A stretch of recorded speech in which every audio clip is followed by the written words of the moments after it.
And welcome. We're back. Ask a Lawyer here on CP24. Good to have you along for the show. My name, John Scholes, on your screen momentarily. Employment lawyer Lior Samfiru from EmploymentLawyer.ca. Off the top, I always give you the contact information because you might want to reach out. Maybe a simple chat, maybe a serious problem with your workplace. It's all the same way. 1-855-821-5900. Ask at EmploymentLawyer.ca. We'll get to some other contact information throughout the half hour. And always a busy show. We got questions coming in from everywhere, and we got a main topic on every show. And this week it is wrongful dismissal, what you need to know. Wrongful dismissal. We're going to get to that in just a bit. But busy as always. We got tons of things to get through here. Lior, phone calls as well. But we always start off with a week that was, case of the day as it is commonly called. Pal, what do you got cooking for us today? Johnny, great to be here, of course, and to talk to our good viewers about this unbelievably important topic. If you're working, if you have a job, if you lost your job, there is an entire host of rights that you have. You may just not know or appreciate that they're there. Well, you will by the time this show's over. You'll know what your rights are if you lost your job. You know what your rights are if you're being mistreated in your job, if you're put on a performance improvement plan, if you've been discriminated against, or if you're put on a temporary layoff. We'll touch on those topics on the show, every show. But of course, there's only so much we can do in 30 minutes. The good news is we're not going anywhere. Certainly I'm not at the end of the 30 minutes. You can always reach me in the office and we can have a private chat. You can phone or email. You'll see that contact information throughout the show. So please, please use it. I want everyone to be armed with knowledge. I want everyone to have the power of information, the power of understanding how the law can help you, because it can. And to give you an example, let's start off with the case that came across my desk very recently. I spoke with the lady that I worked for the same company for quite a few years, always been a good employee, always had good performance reviews. She got exceeded expectations in all her reviews. Well, recently, she was called into a meeting by her supervisor and was told, we're putting you on a performance improvement plan. Was handed a 3 or 4 page document which outlined everything that she was supposedly doing wrong, and was told that she has to improve over a period of a couple of months or else. This was, of course, a shock to her. She had never seen this coming. No one ever said that anything was right, anything was wrong, and all of a sudden she's been put on this performance improvement plan. Of course, she contacted me, and she was distraught, and she was upset, as one would be, and she wanted to know what her rights are. So here's the thing. Usually when a company does something like this, they do it as a way to build the case to terminate for cause. And the key is to respond to this. So here's what I told her to do. I said, not only do I want you to respond to this supervisor, I want you also to respond to the HR manager. And in that response, I want you to say why you disagree with it, but also outline the fact that you were never told that there was a problem and that there could have been a better way to deal with any performance concerns. Well, she sent that email. And wouldn't you know, John, not only did the HR manager respond and say, you're right, you should not have been put on a performance improvement plan before they actually discussed these issues with you, but the HR manager actually disciplined the supervisor for not properly dealing with it, for putting her on a performance improvement plan, essentially for being a bad manager. So there's a very good outcome here, but there's such an important lesson as well. You do not want to be silent in the face of a negative performance improvement plan or in the face of a negative review, because if you are silent, that can be held against you, and potentially that could play into the company's hands if they're trying to terminate you for cause. Respond to it in writing, professionally, factually. By doing that, you're preserving your job and good things will happen. Quickly, Lior, is there a difference between signing it as if he's accepted the offer or signing it because you agree with it? They're different, yeah? So usually when the company asks you to sign the performance improvement plan, you'll see it says there at the end, by signing it, you agree that you've received this and you understand what it says. If that's what it says, there's no problem signing it. You're just acknowledging that you've received it.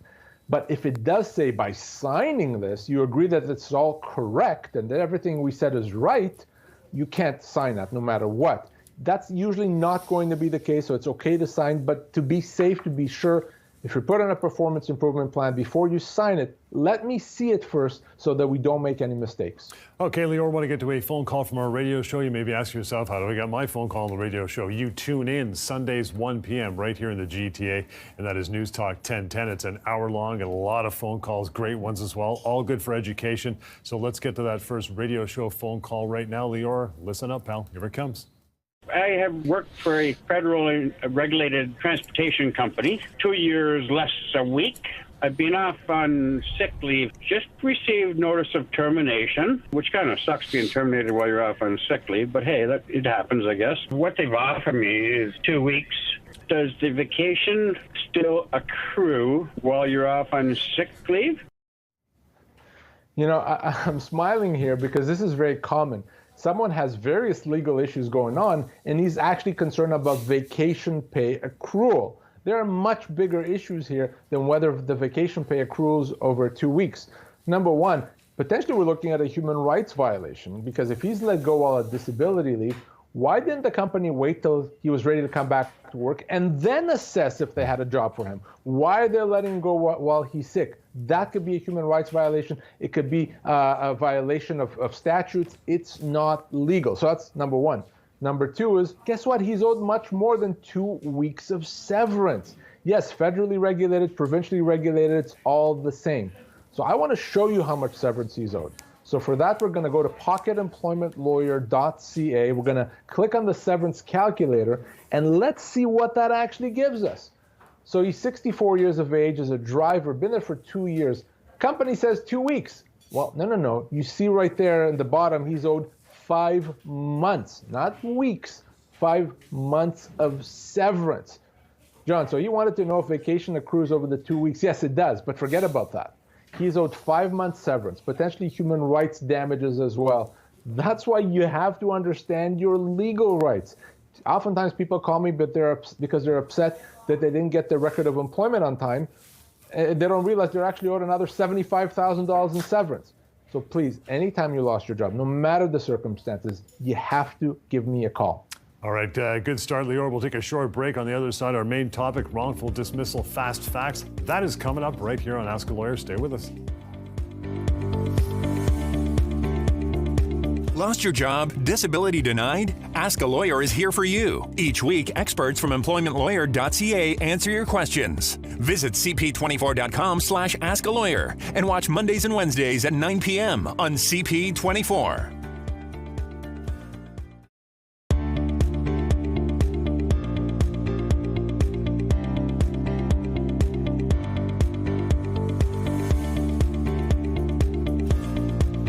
Okay, welcome back to Ask a Lawyer on CP24. Lior Samfiru, he is your go-to guy anytime. Employment Lawyer, of course. Always reach out by phone and email. That's 1-855-821-5900. There you go. Ask at EmploymentLawyer.ca and scan that QR code as well. Main topic time, wrongful dismissal, fast facts. That's what we're doing on the show this half hour, Lior. A term that confuses everybody, hence the reason why we want to dig down on this a little deeper. Number one, wrongful dismissal is about severance, not why you were let go, right? John, there's a reason why you and I, when we do this show, we talk about severance so often. It's not because we have some weird obsession with it. It's because from a legal standpoint, when you lose your job, it really is all about severance.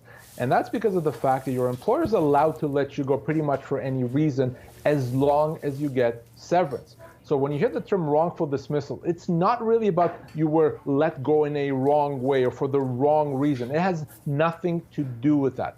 Wrongful dismissal happens when you lose your job and are not offered or not paid your proper severance. Even though the reason may be legal, or we may not even know the reason, we put that aside because the reason usually doesn't factor in. A wrongful dismissal is all about severance. No matter what, it could be the most legitimate reason in the world. Maybe it's a huge global cut of employees and you're one of them. So clearly the reason is legitimate. If you haven't been paid proper severance, you've just been wrongfully dismissed.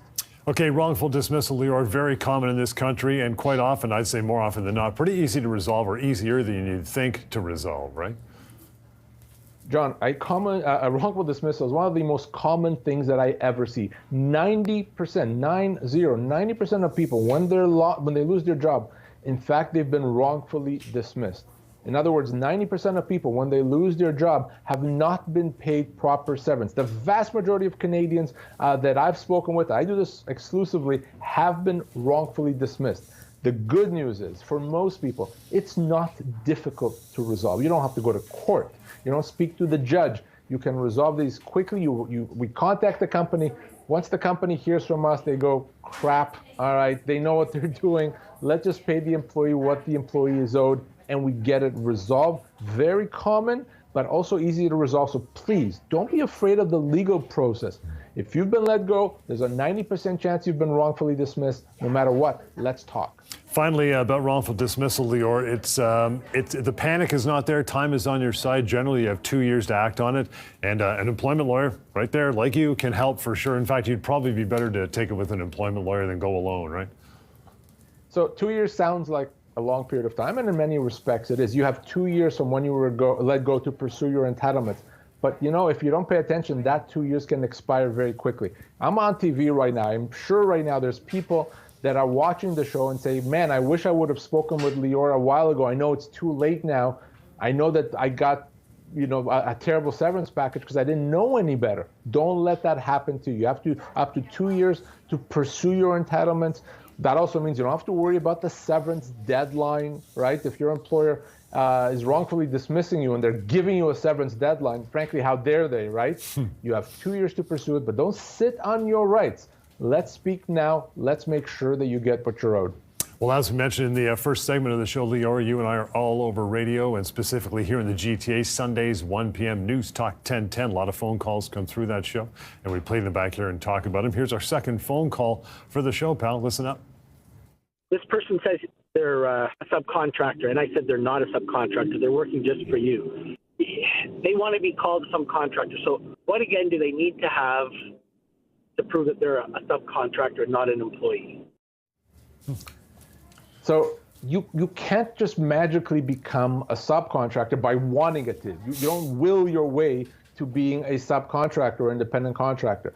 A contractor is someone that's in business for themselves.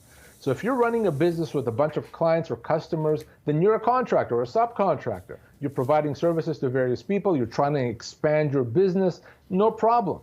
But if you work for one company, you're not a subcontractor. You're likely an employee, all right? Which means you have certain rights and you can't avoid those rights or obligations by calling yourself something else, okay? Being misclassified is very, very common. Oftentimes, companies want you to be a subcontractor because they save money. Well, it doesn't work that way.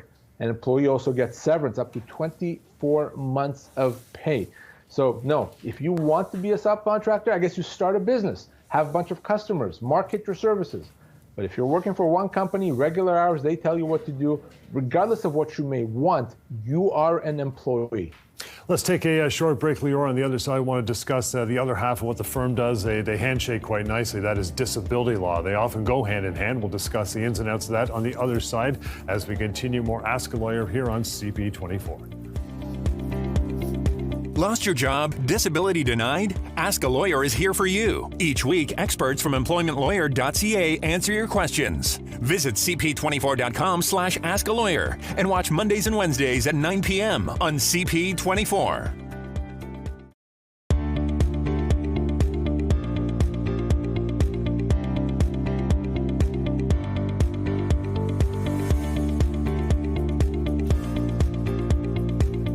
This is Ask a Lawyer on CP24. Thank you so much for tuning in this week. My name is John Scholes, Lior Samfiru here as well, of course, Employment Lawyer at EmploymentLawyer.ca. Always feel free to reach out to Lior if it's just a chat or something more crucial. That's okay. Bring it on. 1-855-821-5900. Ask at disabilityrights.ca. I changed it for this particular segment, Lior, because we're going to talk about the other half of what your firm does, and you're much better at breaking down and the relationship between the two of employment law and disability law. So give me the Coles notes, pal. What do you think?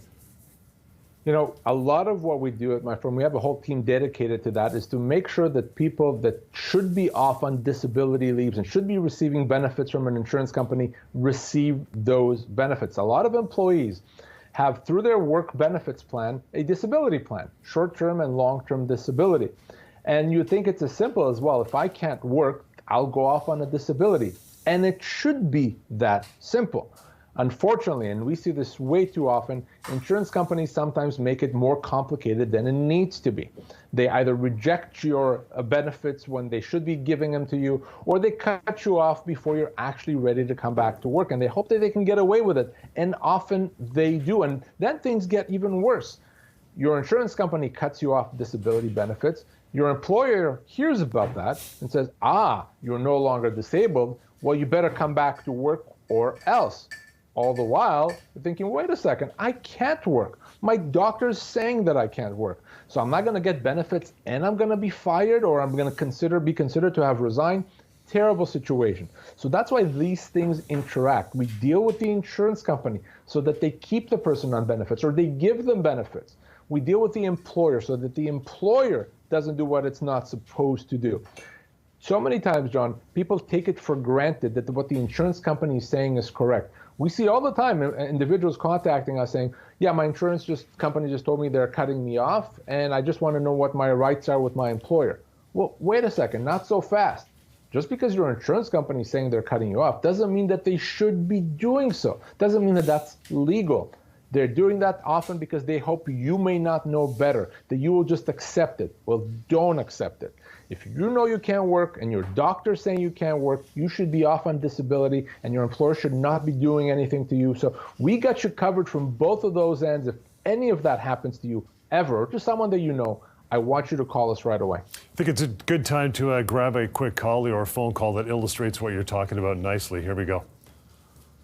I used to work for one of these big corporations in Canada. I was there for about 8 years, and I suddenly got an injury. I was out for a long-term disability. The insurance company rejected it, but I was still out because I couldn't even stand or sit or anything. The company just terminated me, and without any severance pay or anything.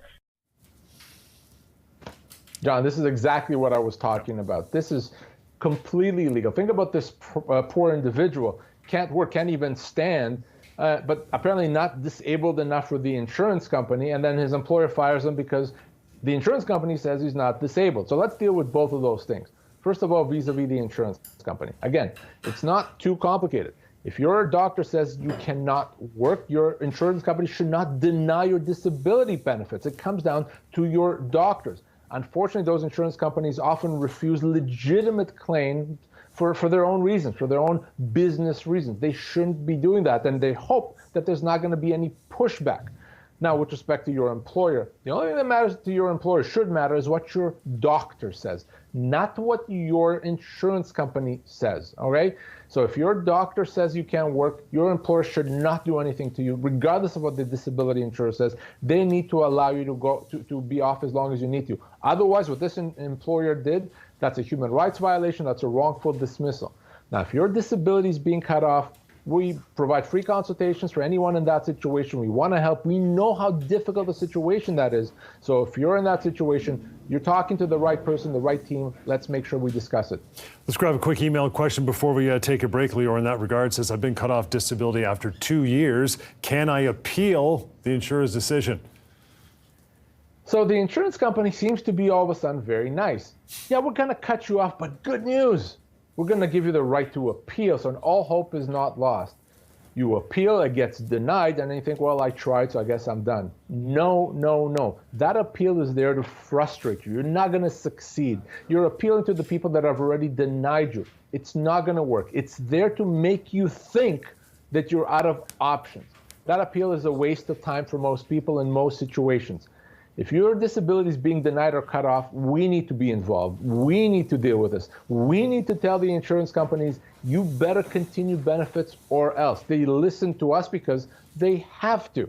They're hoping you will play their game with this appeal so that you become frustrated and walk away when you have rights. Please don't do that. Be smart, do the right thing. If you're being cut off the benefits or denied benefits, we deal with it so you don't have to. All right, we got time for one more quick break here, Leor, and we'll wrap up the show with another viewer phone call. That's on the other side as we continue Ask a Lawyer here on CP24. Lost your job? Disability denied? Ask a Lawyer is here for you. Each week, experts from EmploymentLawyer.ca answer your questions. Visit cp24.com/askalawyer and watch Mondays and Wednesdays at 9 p.m. on CP24.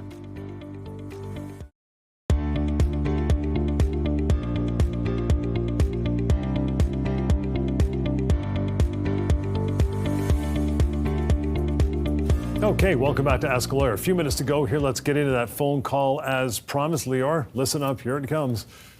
I've been laid off, and they haven't called me back to work, and they have called some other people back to work. And I just want to know, at what time can I ask for my severance? How long have you worked there? 18 years.